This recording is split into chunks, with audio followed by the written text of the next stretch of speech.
Prions avec la parole de Dieu. Prions pour notre bénédiction financière, selon Agé 2, verset 8. Nous allons faire cette prière en 2 parties.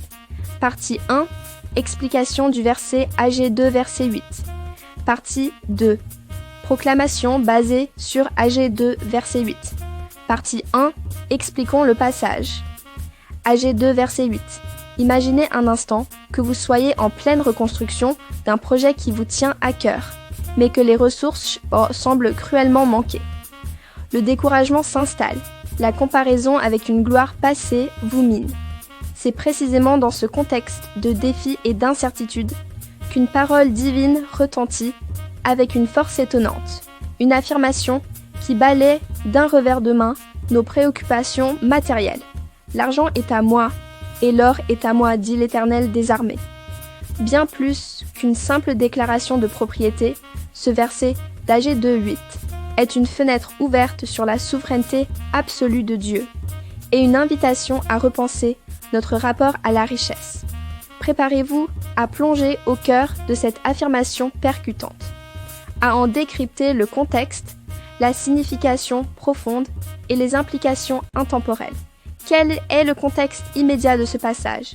Ce verset se situe dans le livre du prophète Agé, un prophète qui a exercé son ministère après le retour d'exil du peuple juif à Jérusalem. Le contexte immédiat concerne la reconstruction du second temple.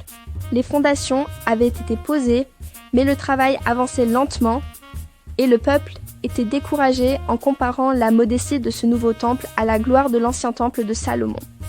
Quel est le message de Dieu à travers Agé? Dieu, par l'intermédiaire d'Agé, encourage le peuple à persévérer dans la reconstruction.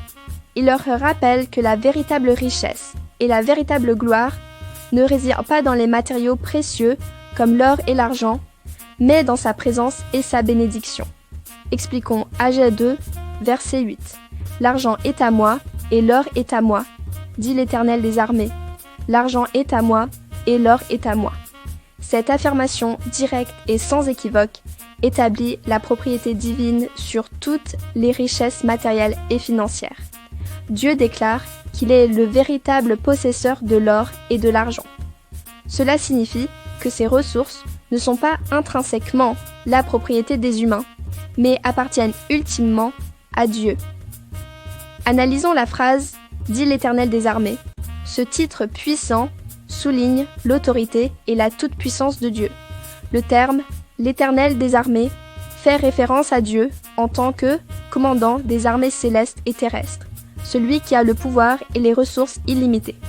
En utilisant ce titre, Dieu renforce la vérité de sa déclaration. Il ne s'agit pas d'une simple opinion, mais d'une réalité établie par le souverain de l'univers. En résumé, Agé 2:8 est une déclaration divine puissante qui affirme la propriété absolue de Dieu sur l'or et l'argent. Elle vise à décentrer l'importance des richesses matérielles, à encourager la confiance en la provision divine et à rappeler notre rôle d'intendant des biens qui appartiennent ultimement à Dieu. C'est un rappel que la véritable valeur et la véritable sécurité ne se trouvent ni pas dans les possessions terrestres, mais en Dieu lui-même. 3 choses à faire. Abonnez-vous pour ne manquer aucune de nos vidéos de prière et de méditation biblique. Aimez et partagez si cette vidéo vous a été utile pour encourager votre communauté à prier. Commentez, partagez vos témoignages et vos demandes de prière dans les commentaires. L'Éternel vous bénisse et vous garde.